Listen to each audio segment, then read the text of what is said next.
बिस्मिल्लाहिर्रहमानिर्रहीम। नाज़रीन अस्सलाम वालेकुम। आज की इस वीडियो में जस्टिस काजी फ़ाइज़ ईसा केस का अहवाल आपकी खिदमत में पेश करूँगा। और बज़ाहिर ऐसा लगता है कि वफाकी हुकूमत के वकील बैरिस्टर फ़रोग़ नसीम आज अदालत में दलाइल देने के लिए एक हिकमत अमली के साथ पेश हुए, उसमें वो कामयाब भी हुए। आज उन्होंने जस्टिस काजी फ़ाइज़ ईसा के ख़िलाफ़ जो रेफरेंस तैयार किया गया है, उसमें जो इल्ज़ामात लगाए गए हैं, उस हवाले से हक़ाइक़ अदालत के सामने रखे। लेकिन जो हिकमत अमली अडॉप्ट की गई, उस हिकमत अमली के नतीजे में कल अदालत में क्या हो सकता है वो भी आपको बताएंगे। और आपको ये भी बताएंगे कि आज अदालत की जानिब से एक बड़ा अहम सवाल बैरिस्टर फ़रोग़ नसीम से पूछा गया है, और अगर उस सवाल का जवाब आ जाता है तो एक उम्मीद की किरण वफाकी हुकूमत के लिए, सदर मुमलिकत के लिए, वज़ीर आज़म इमरान खान की हुकूमत के लिए पैदा हो सकती है। और जितने भी सवालात अदालत की जानिब से पूछे गए हैं, इस एक सवाल का जवाब आने के बाद उन दीगर तमाम सवालों की जो अहमियत है वो अपनी जगह पर ख़त्म हो जाएगी। अब हम वीडियो का बाकायदा आगाज़ करते हैं और आपको उसी तरह से आज की अदालती कार्रवाई की तफसील आपके साथ शेयर करूंगा जिस तरह से आज की अदालती कार्रवाई हुई। 11:30 बजे जैसे नाज़रीन आपको मालूम है इस केस की समाअत जो है वो उसका बाकायदा आगाज़ हो जाता है। तो बैरिस्टर फ़रोग़ नसीम आज अदालत में पेश हुए, तो उनकी जानिब से जो हिकमत अमली अडॉप्ट की गई वो पहले आपके साथ शेयर कर देता हूँ। बैरिस्टर फ़रोग़ नसीम ने सबसे पहली दलील जो अदालत के सामने रखी, या रिक्वेस्ट कह लें जो अदालत के सामने रखी, कि अदालत ने गुज़िश्ता रोज़ मुझसे 4 सवालात पूछे थे, मैं उन 4 सवालों के जवाब भी दूंगा, लेकिन सबसे पहले रेफरेंस के हवाले से, इस सारे मामले के हवाले से जो हक़ाइक़ हैं वो अदालत के सामने रखना चाहता हूँ। और इसकी हिकमत अमली की वजह जो हमें लगी वो ये थी कि अगर शुरू में अदालती सवालात का जवाब बैरिस्टर फ़रोग़ नसीम की जानिब से दे दिया जाता तो आज की अदालती कार्रवाई शायद जजेस की जानिब से सवालात और बैरिस्टर फ़रोग़ नसीम की जानिब से उन सवालात के जवाबात देने में ही गुजर जाती। लेकिन बैरिस्टर फ़रोग़ नसीम ने आज ये हिकमत अमली रखी कि वो सबसे पहले इस रेफरेंस के हवाले से, रेफरेंस की तैयारी के हवाले से हक़ाइक़ जो हैं, जो इल्ज़ामात जस्टिस काज़ी फ़ाइज़ ईसा पर लगाए गए हैं, वो अदालत के सामने रखेंगे और उसमें वो काफ़ी हद तक कामयाब भी हुए। दलाइल का जो आगाज़ किया गया बैरिस्टर फ़रोग़ नसीम की जानिब से, उन्होंने बताया कि 10 अप्रैल 2019 को वहीद डोगर ने एसेट रिकवरी यूनिट को अपनी शिकायत भिजवाई, जिसमें जस्टिस काज़ी फ़ाइज़ ईसा और 2 दीगर जजेस जिनका हाई कोर्ट से ताल्लुक़ है, उनकी फॉरेन प्रॉपर्टीज़ के हवाले से मालूमात एसेट रिकवरी यूनिट के साथ शेयर की गई। और उसके बाद उन्होंने बताया कि एसेट रिकवरी यूनिट के पूछने पर ही एक ख़त जो है ARU को वसूल हुआ, जिसमें लंदन की जस्टिस काज़ी फ़ाइज़ ईसा की प्रॉपर्टीज़ के हवाले से कि वो प्रॉपर्टीज़ कहाँ पर हैं, किस कीमत के साथ खरीदी गई, कितने पैसे उसके लिए अदा किए गए और उसकी मौजूदा मार्केट वैल्यूज़ क्या है, वो ख़त भी एसेट रिकवरी यूनिट को मौसूल हुआ। जब वो ये बात कर रहे थे तो जस्टिस मंसूर अली शाह की जानिब से सवाल कर दिया गया कि बैरिस्टर फ़रोग़ नसीम साहब, आप हमें ये बताएं कि लंदन की प्रॉपर्टीज़ की जो मालूमात हैं वो किस तरह से, जो मुतल्लिका वेबसाइट है बरतानिया की, किस तरह से वहाँ पर सर्च की गई, और वहीद डोगर की जो शिकायत एसेट रिकवरी यूनिट को मौसूल हुई थी, इस पर तहकीकात की बाकायदा इजाज़त किससे ली गई। और उन्होंने ये भी बताया कि एसेट रिकवरी यूनिट ने इंक्वायरी जो शिकायत की गई थी उस पर कार्रवाई का आगाज़ किस तरह से किया। इस पर बैरिस्टर फ़रोग़ नसीम ने वो चाहते तो ये थे कि हक़ाइक़ अदालत के सामने रखें, लेकिन कुछ सवालात अदालत की जानिब से आते रहे, तो उन्होंने अदालत को ये कहा कि जितने भी आपके सवालात हैं मैं उनका जवाब दूंगा, मैं यहाँ पर मौजूद हूँ। लेकिन उन्होंने कहा कि एसेट रिकवरी यूनिट ने सारे मामले की इंक्वायरी किस तरह से की मैं अदालत को बताऊँगा। 1998 के बाद उन्होंने बताया कि बरतानिया में हर प्रॉपर्टी का रिकॉर्ड जो है वो पब्लिक हो चुका है, आप उनकी मुतल्लिका वेबसाइट पर जाकर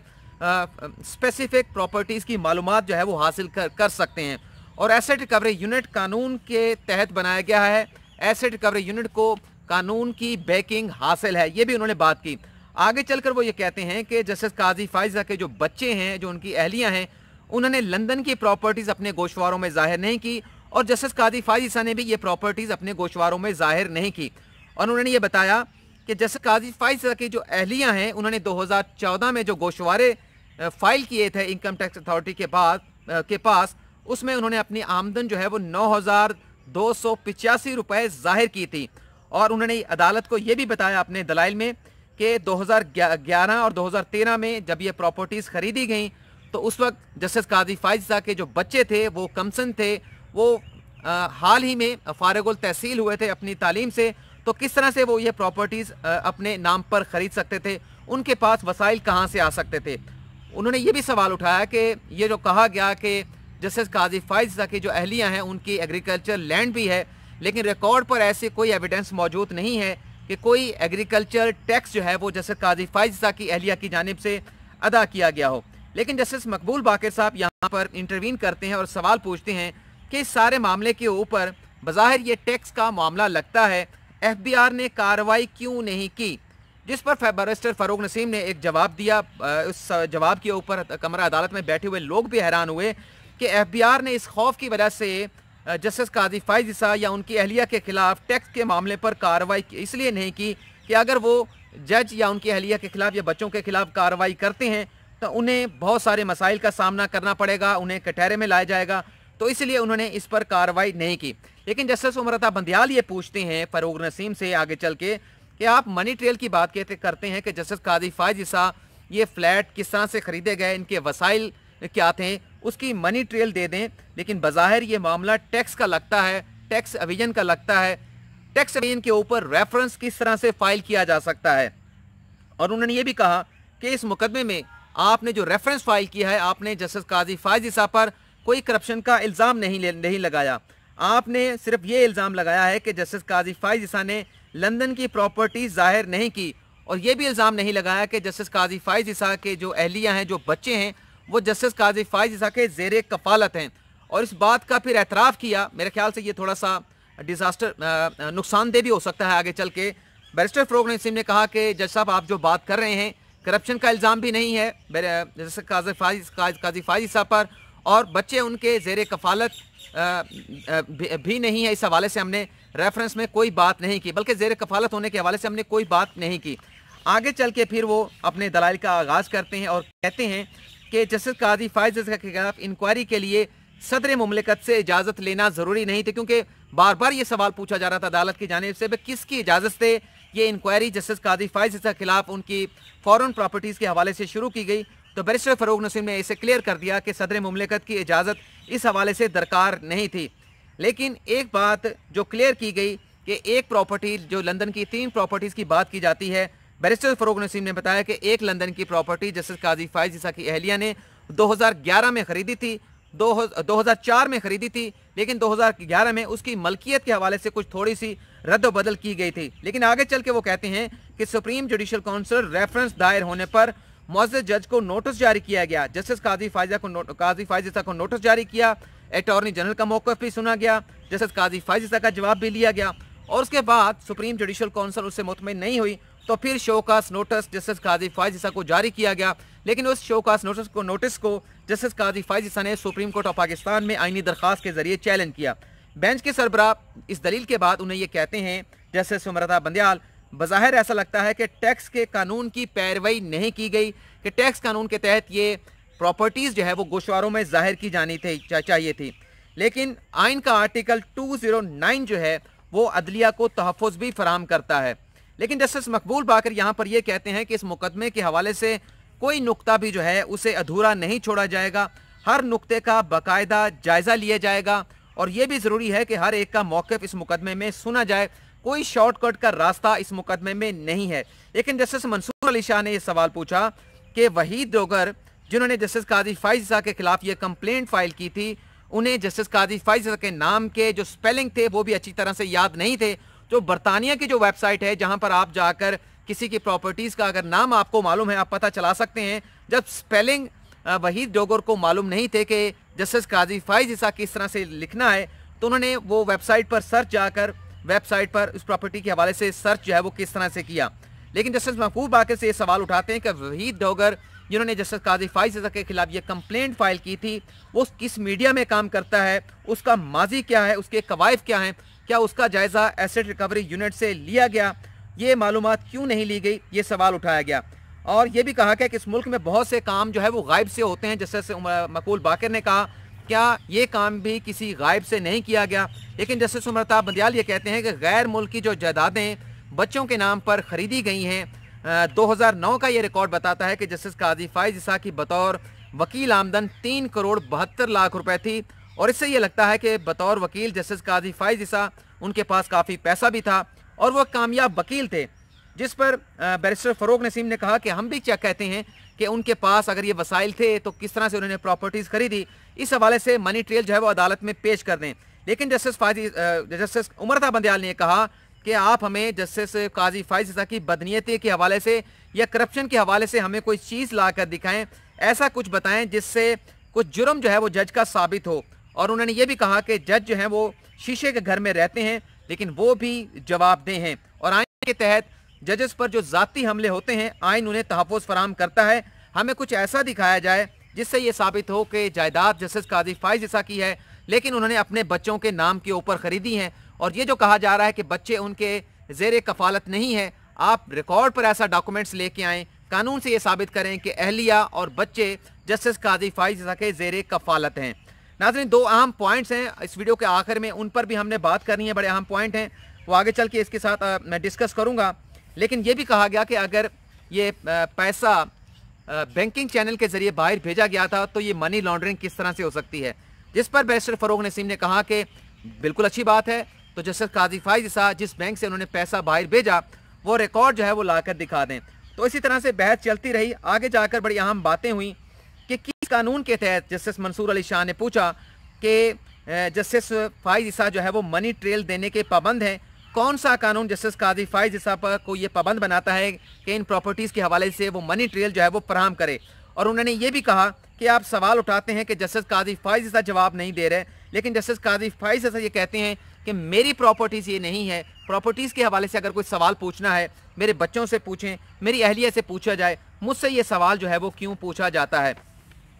और जस्टिस मकबूल बाकर ने यह भी कहा कि FBI में इनकम टैक्स का मामला किस मरहले पर है। इस पर बैरिस्टर फ़रोग नसीम ने कहा कि मैं ये मालूमात लेकर कल अदालत को दे सकता हूँ। लेकिन उन्होंने बताया, बड़ी अहम बात की गई कि जजेस के बच्चे जो हैं वो टैक्स एमनेस्टी स्कीम का फ़ायदा नहीं उठा सकते, जिस पर अदालत ने यह सवाल किया कि आपने ये दलील किस लिए दी, क्या जस्टिस काजी फाइज ईसा ने या उनके बच्चों ने टैक्स स्कीम से फ़ायदा उठाया है। जिस पर बैरिस्टर फ़रोग नसीम ने कहा कि ऐसा कोई फ़ायदा टैक्स एमनेस्टी स्कीम से जज साहब या उनके बच्चों ने नहीं उठाया। तो फिर जस्टिस उमर अता बंदियाल ने यह सवाल उठाया कि कानून दिखाएं जिसके तहत किसी जज को अपने और अपने बच्चों की जायदादें जो हैं वो गोशवारों में जाहिर करना ज़रूरी है। उन्होंने इनकम टैक्स का सेक्शन 5 का हवाला दिया जिसमें वो बताते हैं कि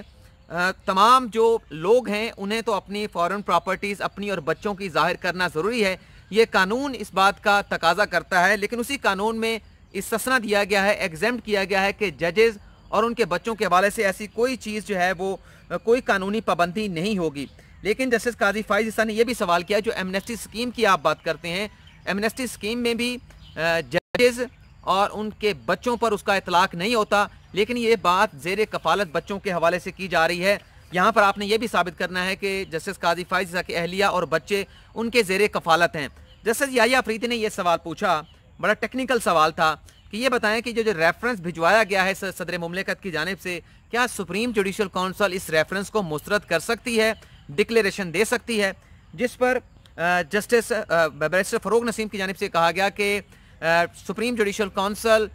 सदर मुमलिकत का रेफरेंस मुस्तरद कर सकती है, इस हवाले से डिक्लेरेशन दे सकती है। तो अदालत ने कहा कि अगर ऐसा डिक्लेरेशन सदर मुमलिकत के रेफरेंस पर आ जाए तो उसके फिर कॉन्सिक्वेंस होंगे, सदर मुमलिकत को उसके नताइज भुगतना पड़ेंगे। तो उसको फिर थोड़ा सा चेंज करके अमेंड करके ये दलील पेश की बैरिस्टर फ़रोग नसीम ने कि डिक्लेरेशन नहीं लेकिन ऑब्जर्वेशन जो है वो सुप्रीम जुडिशल काउंसिल की जानिब से दी जा सकती है। लेकिन आगे चल के उन्होंने बात की जस्टिस उमर अता बंदियाल ने कि मेरे जहन में एक बात है कि टैक्स का जो कानून है उसका आर्टिकल 116 जो है वो ज़ेर कफ़ालत लोगों के हवाले से बात करता है। किसी के खिलाफ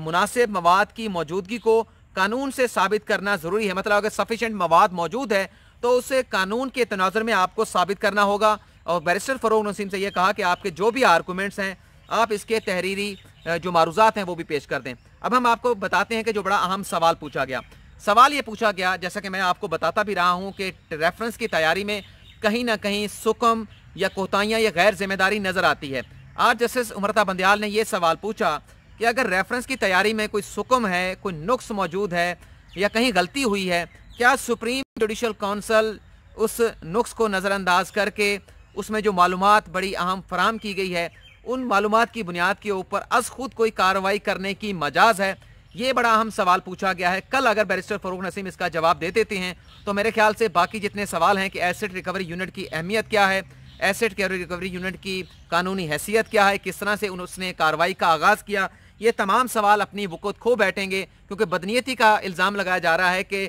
एसेट रिकवरी यूनिट के पास ऐसा कोई अख्तियार नहीं था। लेकिन अगर इस पर मुतमिन कर देते हैं कि सुप्रीम जुडिशल काउंसिल अज खुद इस पर कार्रवाई करने की मजाज है, तो ये तमाम सवाल जो कल पूछे गए थे 4 सवाल, उनकी कोई अहमियत नहीं रहेगी। और इसके साथ साथ ये एक मालूमात भी मांगी गई हैं कि एसेट रिकवरी यूनिट ने अब तक कितनी अवामी शिकायत पर अवामी ओहदा रखने वालों के खिलाफ कार्रवाई की है, इसकी तफसीलात भी दें। लेकिन नाज़रीन, ये तमाम कार्रवाई के साथ साथ आपने ये भी नोट करना है, अपने जहन में रखना है